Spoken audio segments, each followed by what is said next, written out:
Hey, what's up, everybody? Welcome back to the channel. It's Jason. Hope you're all doing well.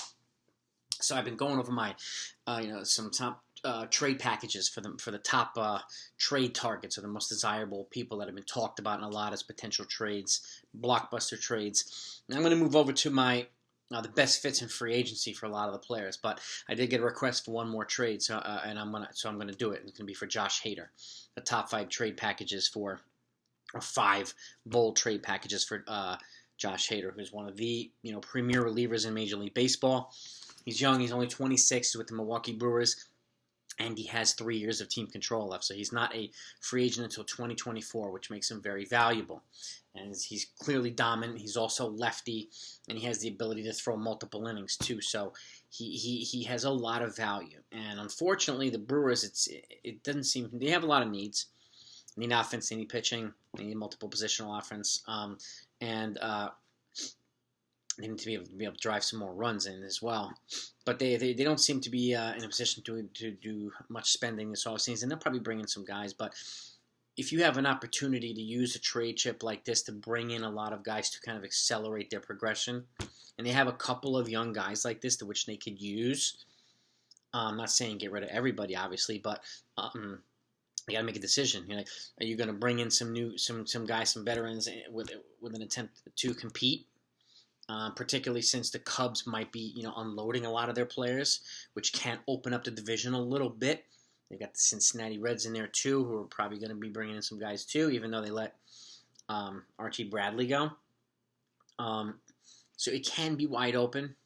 We just don't know yet, but I think that it's going to be a good idea for them to decide. With St. Louis Cardinals as well, obviously. What are they going to do? What are they going to do? So Josh Hader's his name's been talked about for years. Okay, and obviously a lot of teams want him. And some teams have the prospect capital to give up for him, and they're in a position to do so. And he's a fit for a lot of teams, obviously.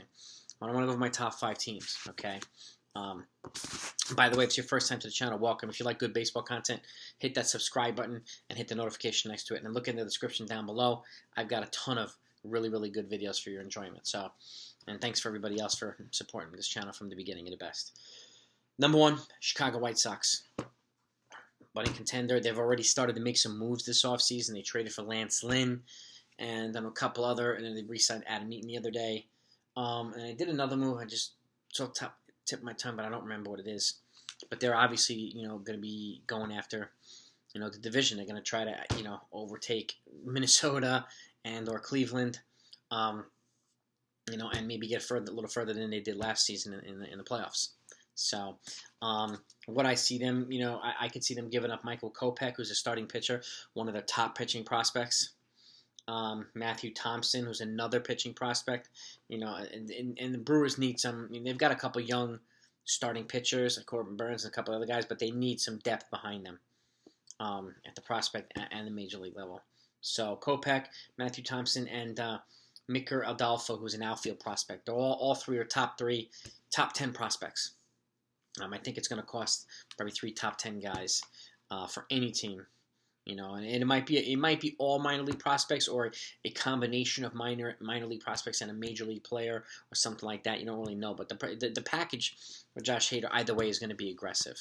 So Chicago White Sox, number 1, and bringing him there, with all the little moves that they're making, they have a young nucleus and bringing in Lance Lynn, it shows that they're serious. Now you have Lynn, Giolito, and Dallas Keuchel, even though Rodon is no longer there, he's a free agent now. I think bringing in somebody like a Josh Hader would really, really, really take that bullpen up to the next level and elevate that team's performance. And give them a chance to really, really either keep leads or be, or keep the score where it is that they're tied, and to get that offense back out on the field. And Josh Hader's the perfect guy to do things like that. So I think he'd be a good fit in Chicago, and that team would be fearsome with him. Number 2, the New York Mets. I mean, they're quietly making moves. They brought in James McCann. I think it was a really solid move, but they brought in they have a new GM now. That they brought in yesterday, who was with the National, I think it was with the Diamondbacks, maybe the Angels as well. And they brought in a reliever already as well, and I'd still see them making a couple of significant moves, whether it be two big free agent signings, which I think the James McCann kind of paves the way for that, because JT Realmuto would cost at least twice as much, and getting James McCann for what they got him for, which is 4 years and $40 million, it paves the way for them to bring in a big free agent, or potentially two, or a big free agent and a trade like this. And they're going to be aggressive, and I would look out for the Mets to really make some moves. So, because they're going to want to be the favorites in the National League at some point, particularly the East. They're going after the Braves. That's pretty obvious. They're going to go after the Phillies. They're going to go after Washington. So they're going to make moves. So, but they would have to give up Isaiah Green, who's their top outfield prospect. JT Ginn, who's one of their top pitching prospects, and potentially Ahmed Rosario, who's currently their starting shortstop, but their number one prospect is a shortstop, Ronnie Mauricio. So I think, and next year you have Corey Seager, Francisco Lindor, Javi Baez, Trevor Story, and Carlos Correa, all up as free agents in the same season. Now, I have predicted, maybe two of them will probably be traded and extended, but I think there'll at least be three of these studs available. So this is an opportunity for them to bring in Hader, try out their top prospect at shortstop for a year, see how well he does, and if it doesn't pan out, then you go after one of those top free agents. If it does, then you have your starting shortstop. Either way, they would be dealing from a position of depth, and it wouldn't go long before they could address, if it wasn't working out, they could address it in free agency after the season anyway, or bring in a stopgap as well. They could do a lot of things. There's a lot of options available for the Mets. But this is a package where it would cost minor league prospects and a major league player. Again, Ahmed Rosario, and you do give him up. He's a good young player, but he's not, Trevor Story. So you can give him up for a Josh Hader. So the Mets, good fit. He would really elevate that bullpen. I think he would make Betances better. He'd make Familia. He would make a lot of these guys better. So, and they're clearly going for it. So I'll look out for the Mets. Number 3, the Los Angeles Dodgers. They're kind of an obvious fit for a lot of guys like Hader and even Lindor to a capacity, but more obvious, I think more obvious Nolan Arenado. But bringing in a Hader would not surprise me at all. It would cost them 2. I actually only have them giving up 2 players, because one of them is Gavin Lux, who's their one of the prized prospects who did make the major leagues, and he's like an infield. He plays multiple infield positions. He had some bumps last year, but he's still a bona fide top 10 MLB prospect. So not top 10 Dodgers prospect, top 10 MLB. So. And Bobby Miller, who's one of their top 10 prospects. He's a right-handed pitcher. They have an abundance of pitching prospects. So they would be dealing from one of them and getting a player like a Gavin Lux. Now, it may cost the third player, maybe, but this gives them an opportunity to, bring in a really, really good young offensive player and a really, really good pitching prospect. And again, for 3 years of Hader, each one of these trades is giving them 10 to 15 years of team control for players that address needs that they have. So I could see any of these trades making sense. I really could. Number 4, the New York Yankees.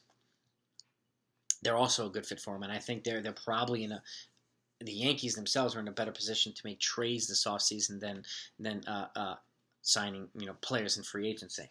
Obviously, their priorities to re-sign DJ LeMahieu, but apparently it sounds like that they're $25 million apart right now.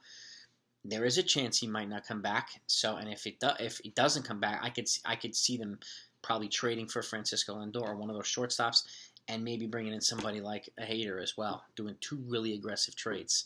And again, he could relieve some of the pressure off of the bullpen and the rotation. So they're going to have to bring in pitchers as well. The Yankees have a need for starting pitching right now. But it would cost them at least Miguel Andujar, who I think would go over there and be in a position where he could just play regularly. That bat would, have a lot of chance to bring in, runs, and you put him in a lineup surrounded by, the Yelichs of the world and the Canes of the world. He'd be in a low-pressure environment and be able to drive in runs, play multiple positions, because he's blocked everywhere in the Yankees. So, and it's really hard to produce if you don't play. So that applies to this. That applied to Quillen Frazier. Look, as soon as he got the opportunity to play regularly, he's going to be the starting left fielder. And when Miguel Andujar was playing regularly, he was playing well.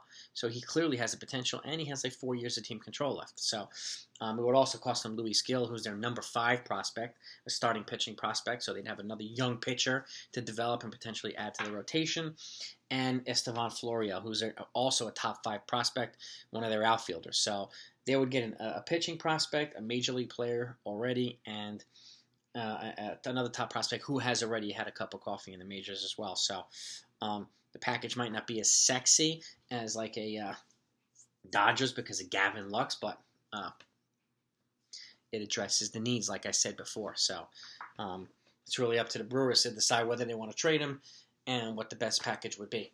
And the 5th team would be the Los Angeles Angels. They have a need for pitching on the starting and the relieving end. Okay, I know people talk about teams having to forfeit their top prospect, and so I have heard people mention Joe Adele, who's now made the major leagues, but he was also the year before was the number 1 prospect in all of major leagues. So it's like it would be like them calling the Angels and asking them for Adele, or calling up Tampa Bay and asking them for Juan DeFranco. It's going to be they're going to both hang up the phone on the Brewers. So, and I won't blame them. So, but their new number 1 prospect is Brandon Marsh. He's an outfield prospect. Not be surprised if they ask for him, particularly with all the people they have in the outfield now. They don't need Marsh right now. So, with that, so he's definitely an appealing piece for that trade. As well as Chris Rodriguez, who's a right-handed pitching prospect, also a top 10 prospect, and Kyron Paris, who's a shortstop prospect. I have a feeling the Angels are going to probably bring in a stopgap shortstop if they don't sign somebody like Didi Gregorius, and then wait for the bonanza of next year and bring in one of those guys via free agency. That's where they'll spend. They'll spend incrementally. I would not be surprised if they brought in Jock Peterson or somebody like that for more offensive depth and left-handed versatility, but I could see them stopgapping, and this Kyron Paris is a shortstop prospect, but again, what's going to be available next year is just out of this world. So, so they have options, so they can deal from positions of strength here with a shortstop prospect and Marsh outfield prospect and right-handed pitching. So again, all these trades give them offensive and pitching needs, or address offensive and pitching needs in areas of multiple positions. So I think any one of them would be sufficient to bring in a Hader. People might want to interchange some players. Fine, interchange some players, but this is probably the offseason where finally I can see Hader and Lindor and a couple of the guys being traded. They would have been able to get a king's ransom 2 years ago with Hader, but it doesn't matter. He's still dominant. He's lefty. He's 26, has 3 years of control. They are going to get a boatload of people, period. So those are my 5 teams that are the 5 bold trades for Josh Hader. Let me know what you think. Hit that thumbs up if you liked it, and please hit the subscribe button before you head out. Next video, I will get to the free agents, and the first one I'm going to be talking about are the 5 best fits in free agency for DJ LeMahieu. So I think DJ LeMahieu, yeah. But I'll be talking about free agency after this. So be safe, look out for each other, and I will talk to you then.